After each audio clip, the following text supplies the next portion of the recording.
diving right back into it, and Sean just brought it up, and I definitely had it in my notes. Starting with you, Amanda, these multiverse memories. You know, we have this scene where we see Wanda comes down and the son makes a joke about her looking like an old fortune teller, whatever the case may be.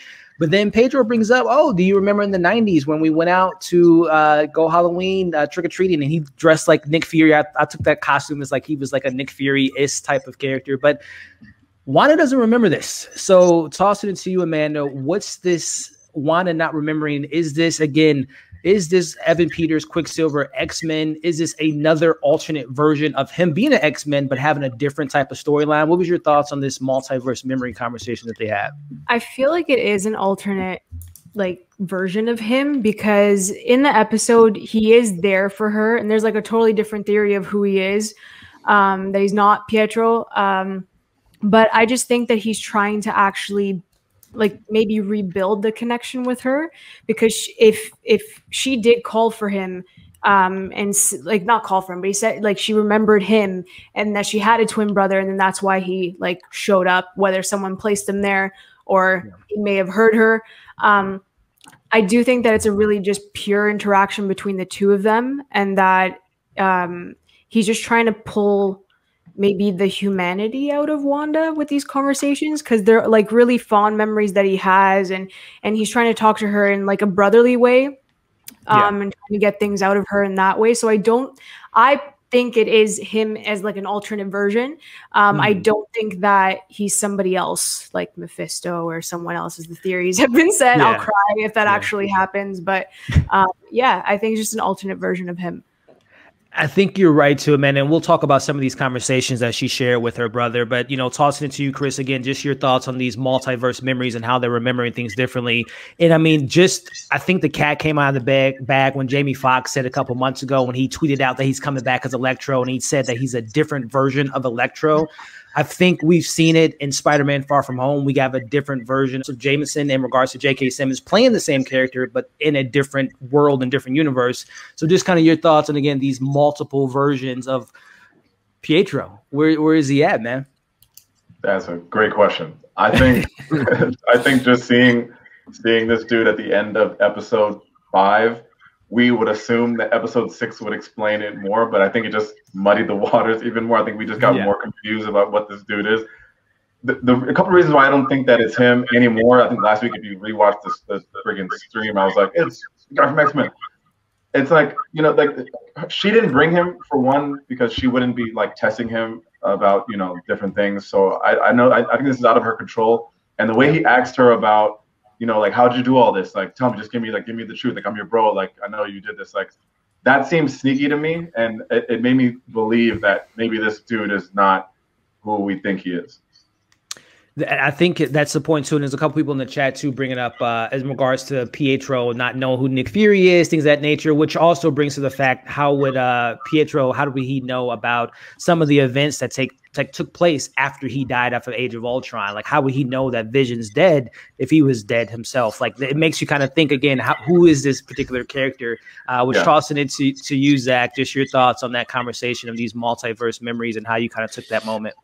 I mean, I'm definitely under the assumption that there's something fishy going on with the Quicksilver character. Like Chris is saying, he's being like a little bit too prying and trying to get information out of Wanda in a way that strikes me less as brotherly concern and more as like, your bosses told you to do something like this. So I don't know if it's necessarily he's working with Hayward, but that's what it feels like to me. Yeah, I don't know. I have like a crazy idea that I don't think is a theory, but more just like a thought of what I would do if I was in the writer's room. I kind of want Quicksilver the twist to be that he's the actor Evan Peters reprising his role from the X-Men movies, hired by Hayward, and to kind of bring the X-Men movies into the MCU as both canon and not, because they're not officially canon. They're fictional movies in the MCU. And then when he entered the Hex, he just, like everything, transformed into the real Quicksilver. I don't think that's what's happening. I just think that'd be kind of cool. I mean, you're kind of on to something there too, Zach, regarding, again, hiring of someone, bringing in someone into a situation like I just mentioned. How in the heck would Quicksilver know some of the events that took place after he died after 2015's Age of Ultron? Well, someone had to give him that information before he went to the Hex. So you might be onto something. And not to get too nerdy, not to get too sweaty, but we talked about a couple weeks ago about Wonder Man, who in the comics is an actor, and even James Gunn was going to have a Wonder Man cameo. It was a poster of this particular character in the background, and you might be onto something there, Zach. But tossing it to you, Kristen, regarding just your thoughts on Vision, or let's just say Quicksilver, and Wanda not being on the same page and having these different memories, and what version of the character do you think this is? Yeah. Oh my gosh, there's so many places we could go with it. I mean, he could be. Maybe, she's obviously able to control reality. Maybe she was able to pull this Quicksilver from the multiverse and like brought him in, but maybe it's his Quicksilver from X-Men, and it's just a way to bring the X-Men into this world, breaking the barriers. Or maybe he's, some of these other like mysterious characters like Nick Scratch or Mephisto from the comics. I mean, one of the things that like stood out to me was, when they're talking at the Halloween, square, he's like, all these kids that are here, like, this is cool. Like, good job. Like, you did this whole thing. Like, you've set up this whole world. Like, he's like, you're not judging me. And he's like, no, this is awesome. Like, good job. And I'm like, why is he like encouraging this? Yeah. Like, is he maybe like, a Mephisto or an Nick Scratch or someone on the outside that like is, kind of taking advantage of the fact that she's going through this crisis and is sort of like helping to elevate whatever's going on so that she is able to expand this world and take on more and like basically create this whole, virtual reality. Or, I don't know, there's just something about the way that he was talking to her that I was like, yes, you could be a brother, being there for her. Or maybe you're that person that's kind of like egging her on. Yeah. Like, yes, keep doing it. Keep doing it. And there's like a bigger plan. That's something that's definitely crossed my mind. The Mephisto thing to me, and again, this is just obviously the theories are out there that it's Mephisto, it's Nightmare, Agatha Harkness is in the mix. I mean, I think the show is really kind of leaning towards Wanda being the villain, and I hope people aren't let down if it isn't Mephisto or Nightmare. But the only thing with that Evan Peters situation, and tossing it to you, Sean, how can Mephisto or Skrull, if whoever this Vision or this Quicksilver is, how could he have these abilities to have quick speed? He can't like adapt someone's superpower. So it has to be some version of Quicksilver from another multiverse, from Wanda's subconscious. What's your thoughts on this, man, in regards to these memories and who your thoughts are of this Quicksilver? It's tough because there are so many different moving parts to it. Of how does he have superpowers? Well, I mean, Wanda's already creating a new reality. What is she able to do with that? Can she grab random person and I need a brother in the mix? So boom, now suddenly he can run real fast because my brother could do that. Yep. I don't know. I don't know if she can. If that's. I mean, as soon as you can accept that she can create a reality. Well, making somebody able to run a little bit faster, that it doesn't seem like that big of a stretch in that context. Right. So, yeah, I kind of going back to what I mentioned before, part of what makes it so interesting is every line of dialogue feels so dense. And so they start talking, and he's just bringing up the moral implications of everything she's doing in a way that it's acknowledging like everything the audience is thinking. Right. And so, like, what do you do with that when you're like, well, he's just saying that? Why would he?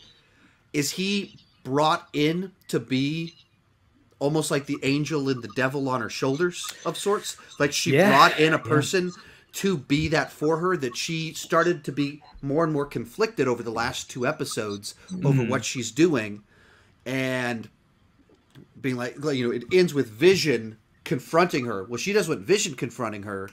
But she knows this is not good. Yeah. And so then did she bring in her brother to be the person to have that conversation with her or something like that?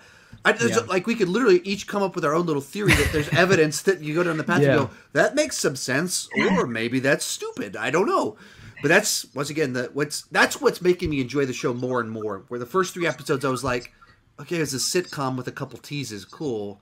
Yep. And here we're like, all right. what did he mean when he said the word it? He could have meant this, and he could have meant everything. You can dissect it. True. You can. And like the one line that really stood out to me was when he's playing with the kids and he's like, unleash how demon spawns. And I was like, right. Yes.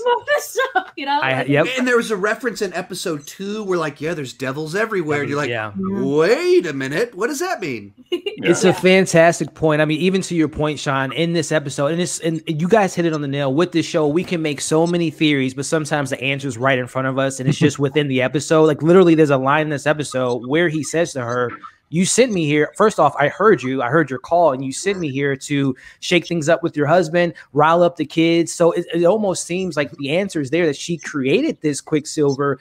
She might have never pulled him out of a multiverse. She literally, I mean, at this point in time, we're seeing Wanda go from Wanda Maximoff to Scarlet Witch, which in the comics is one of the most powerful mutants on the planet. So, I mean, which scares me because what's the limits of the powers of what can't you do with this character now that she's creating realities?